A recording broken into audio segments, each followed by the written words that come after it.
Hey there, viewers, and welcome back to the Self-Made Auto channel. We just walked out into this '09 Hyundai. I think it's a Hyundai. Yes, Hyundai Sonata. The guy says the money light is on, and we just got the scan tool hooked up here. I'm going to let it go through and read the VIN and do all that business. Evidently, he's having some kind of problem with the EVAP system. Now, it sounds like he's chucked a lot of parts at it and hasn't been able to get the light to go out. Actually, there's a note right here on the dash. And he writes, "Dear Eric, I know she's a turd, but it's a work car. Call me with your questions, don't beat me up, and make me want to sell my tools and work for McDonald's. Love always, Steve." Well, we don't want him to quit his job and go work for McDonald's. Not a sponsor. We'll see what code's in it. I think the Hyundais have a relatively simple, or I don't want to say simple, but a normal, like purge and seal type EVAP system. I think they have a purge solenoid, a canister close valve, and a fuel tank pressure sensor. So I think they're very similar to like GM and Ford. We have a P0447 EVAP system vent control circuit open. That might be Steve-O's problem here. Might have been changing parts when we have a circuit code. So that's worthy of noting.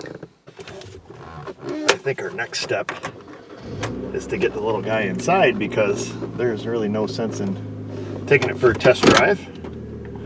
So we'll pull in over here. We'll look up this code definition to make sure it certainly is a circuit code. It sounds like it is. And if that's the case, we're going to go right after the circuit on a canister vent valve. Hopefully, maybe he had initially had a shorted vent valve. He changed it just as a blown fuse. Who knows? Looking on service data, it is simply that. It is just a circuit code. So super easy. We have the canister closed valve, as Hyundai refers to it, or canister vent valve, as we might think of it. Should be under the car. Looks like it gets power from the main relay. Goes through the canister vent valve, which in service data even had a resistance spec on that, which I think was 26 or 23 ohms, and then goes back to the PCM for control. So we should have power in and power out, providing that the ECM is not trying to turn it on. So, because it should just be 12 volts in, 12 volts coming out until this control side is put to ground. So not a big deal. Let's go see what we're missing. Are we missing power? Are we missing control? Now, I have already looked to see that we had the ability to turn this on and off, canister close valve. So we can turn it on and off if we need to. So we can check the control side. You know, let's say we found out we had power, but now we need to see if we have control. We have the ability with our scan tool to do that. So let's get underneath it. Before we do that, it is always my habit to just throw a battery tender on it, or a power supply. This is the one by the Mac Tools, not a sponsor. I can't remember who makes it for them. I'll try to put a link in the description. I've been using these things. I bought a couple, this is my third one, that we have in the shop. So we've got them in every bag, and they've been really good for us. And I just put it in power supply mode. That way, if I get sidetracked and I walk away and the key's left on, I don't come back to a dead battery. The vent valve appears to reside in the back quarter. Left rear side. Looks like it's got this bumper cover. I can tell by a couple reasons. One, the missing fasteners, and two, I looked. Let's see if we can get this little guy out. I don't know if they had any of these nuts out of here. Sprayer now with WD-40. Why? This is America. Oh, look at that. That WD-40 works great. Or the guy had these out already.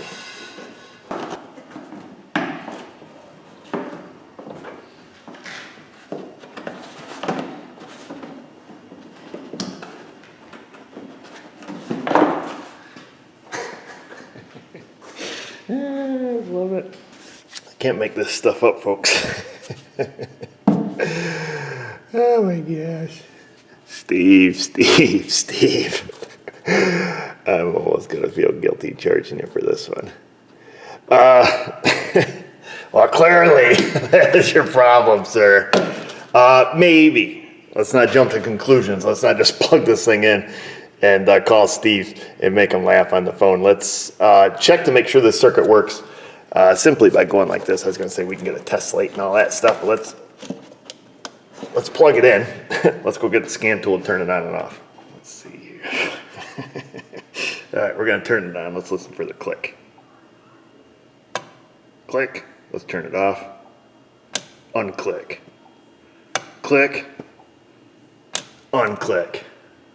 Fancy. I'll tell you this, folks, you're not exempt from that. Neither am I. Things happen. I think it's kind of funny. Anyway, Steve probably won't. But I will, I think, just to give it the benefit of the doubt. Now that vent valve, the canister vent valve, obviously is new. It was obviously left, you forgot to plug it in. Reminds me of that video we did with that Ford Escape, I think it was. The guy rebuilt the engine, couldn't get it running. You know, just forgot to put the springs back in the coils. So things happen. What I think we should do, just because I don't know what problem was being chased prior to this, with that being unplugged, there's no way this could have detected a leak because it can't seal the system. While we have the fender liner out, I see that filler neck is looking super crusty. To kind of save us some time, or perhaps save this fella some time, I say we close the canister vent valve, we throw the smoke machine on it, see if the system's sealed. If it is, throw the fender liner back in it and, you know, ship it down the road. So let's do that. Let's give it kind of the benefit of the doubt, being that, excuse me, my coffee's coming back up, being that we're this far in it, which isn't super far, but at least we can see stuff now. Guess we don't need the power probe, do we? We'll unhook that. You guys are gonna think I'm a liar, pants on fire. I told you that the canister vent valve was up in there and that I could see it. I guess I should have took more than like a 3-second look to see if I could see the connector on it, which with the fender liner in it, in my defense, I don't think you can. I could be wrong, because I only did take about a 2-second look. Looked under the car and said, it's not under here. Anyhow, not trying to make excuses. I'm not the first guy to overlook that connector being unplugged. Not pointing out any names or anything. We got the Avoca smoker. I thought I did. I see the brand new purge valve here goes back. The hose goes here. I'm going to unhook the hose wherever I can. It's convenient. We'll hook up the Avoca smoker to it. Close the vent valve. Fill the system with smoke. Make sure she can hold this, hold vacuum or hold pressure in this case. I've got us an open hose. We'll turn on the smoker. I like to let it kind of purge here a little bit, make sure it's going to smoke before we hook it up. Do a little OTC leak tamer. She's never let me down. Now that she's smoking, we're going to hook it up. No port under here on this Hyundai. I don't even know what big engine this thing has in it. What the sticker's gone. I don't know what it is. We'll call it the big 4-cylinder. Not sure what it is. Whoa, maybe something. Neither here nor there. I let it fill the system with smoke, purge it till I see it really bellowing out of the back, and then I seal it off, because I find that if there is a small leak, that is more helpful. Because I find if it's a small leak and if you don't purge the whole system full of smoke, it's very difficult to find it. I don't know what your experience is with that, but that's mine. Now that the smoke is ripping out of the back, I'm going to close the canister vent valve, which we just did, and we're going to watch the flow gauge on the smoker to see if the flow gauge comes down. It should. If it doesn't, then we have a massive leak. I think it's got a glare on it, but this here's the flow gauge. Here's a little floaty ball. When the leak is gone, aka, we kink off the hose, the little float will go all the way to the bottom, and then it takes a minute, and it will go all the way to the bottom, and then stop. But while there is flow through it, it'll sit there and float. So we'll give it some time. Has a 5-minute timer on it, on the OTC one, so you gotta make sure that it doesn't shut off on you. It's been about 8 minutes, and we're holding pretty steady around what they have marked as the 0.010 of an inch mark. So just a smidge off the bottom. We should be down at this point to the very bottom. We're not, so I'm assuming we have a small EVAP leak. Let's raise it up in the air, move some stuff out of the way here. We'll reset this, we'll raise it up, we'll go under. I've got a pretty big nose in case you haven't noticed. We'll go under and give it a sniff. Usually I can smell these EVAP leaks.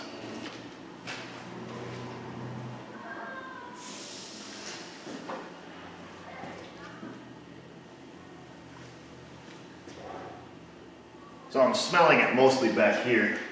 No joke. I can usually smell an EVAP leak before I see smoke. Now these very small EVAP leaks can be extremely difficult to find with just smoke. I like to use soapy water as much as I can. It stinks very much badly back here in this corner, but not so much over there. Shining the light, trying to look for smoke across the beam can work.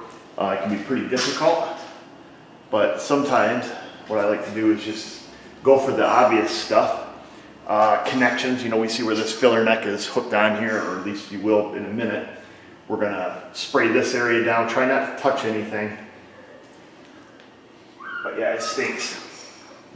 Got some spray soap here, let's just see if we can't just mist some things down here with a jet stream spray. See if we can get lucky, perhaps. Oops, whoa, sorry fellas. We'll spray down the entire filler neck here. Connections where the hoses and stuff come together, always a good idea.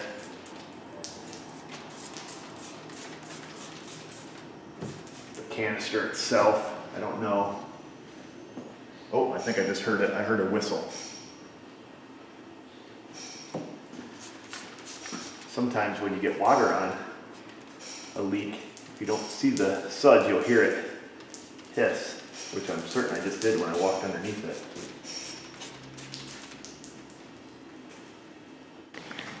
I knew I could hear that sucker.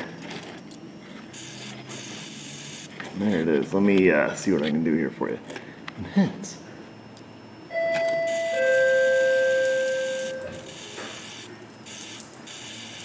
For some reason, it's not making soap unless I spray directly onto it. Not enough surface tension for that kind of leak. Anyhow, long story short, besides needing plugged in, the old boy needs a filler neck. That wasn't too bad, folks. It appears that this guy has got a little bit of work to do. He got the old 2-for-1 special. We diagnosed what his initial complaint was, and we're also able to diagnose what I assume probably the original problem was. I don't know for a fact, but I assume that the canister vent valve and purge perhaps were replaced because, of the leak code. So, at least now he knows what the leak is and where it is. He can order himself a filler neck, get that replaced, and then he should be in good shape for the shape he's in. So the plot just got thicker, folks. I took it for a little shimmy. I just wanted to see, for grins and giggles, if it was going to throw any other EVAP codes besides the small leak. And long story short, I just had my little code reader on it when I was taking a little ride around the block, and it threw a 449 I think that's a canister vent valve performance code. EVAP system vent solenoid circuit. That doesn't make sense because we just fixed it, so we know that is good. Let me look on Hyundai. I think that's a performance code.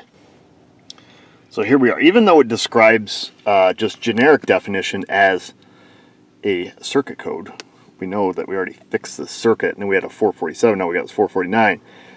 Service data: PCM measures pressure in the fuel tank by means of the pressure sensor during all engine operating states except engine start-stop. PCM sets this 449 if it detects that the fuel tank pressure is too low as a result of a stuck closed vent valve. So what can possibly be wrong here? Vent valve could obviously be stuck closed, or the canister could be, oh yeah, go over to the possible causes, you ding dong. Faulty vent valve or the canister air filter. So basically it can't pull air into the system fast enough. I would be willing to bet if we called this young man and asked him, I wonder if he has a hard time filling it with gas. The answer to that is probably yes. See, I think what we have is a compound bit of problems here. Let's see, canister purge, there's that. We need to find fuel tank pressure. I had it on my little generic scan tool there. When I was driving on the road, I see the fuel tank pressure was quite negative for the amount of purge that it had. I've probably scrolled by it. Let me set you folks down and see if I can find it. Tank pressure 0.015 psi or HPAs, whatever those, hectopascals or some weird thing, I don't know. Unfortunately, when we turn the canister closed valve on and off, we can't see data, which kind of stinks. And I don't know if we see purge, canister purge. It's probably just an on-off also. It is. I hear it out there clicking away. So that's kind of a piss pot. It'd be nice to be able to just do this like this. I don't know if we do this test, if we can see data.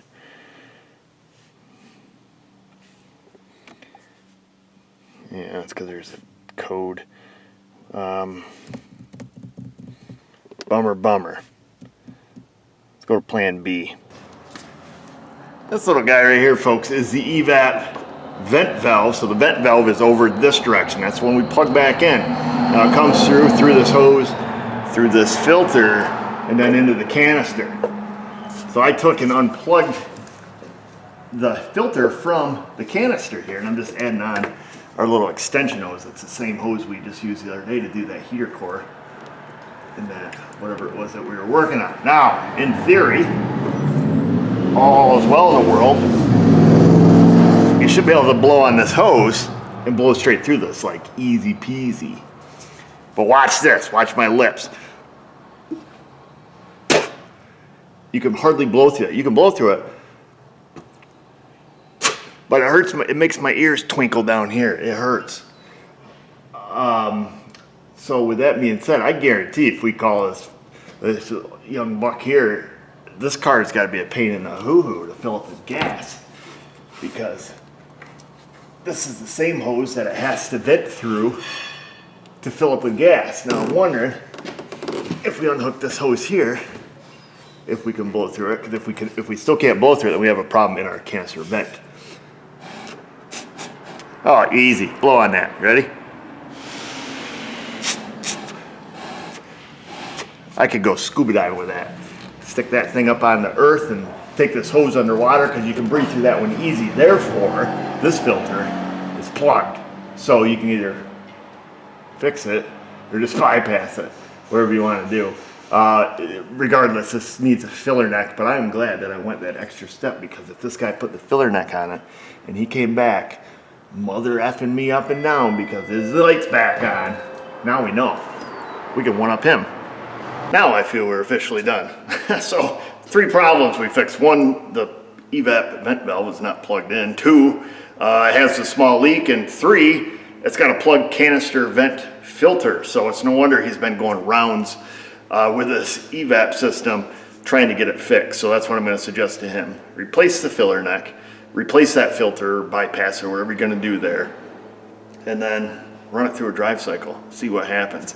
Should be able to fix it from there, or it should be able to run the monitor from there, because I think he's done everything else. I think he said he had to put a fuel tank in it. He said, you know, obviously that vent valve, the purge solenoid. So there's not much left, folks.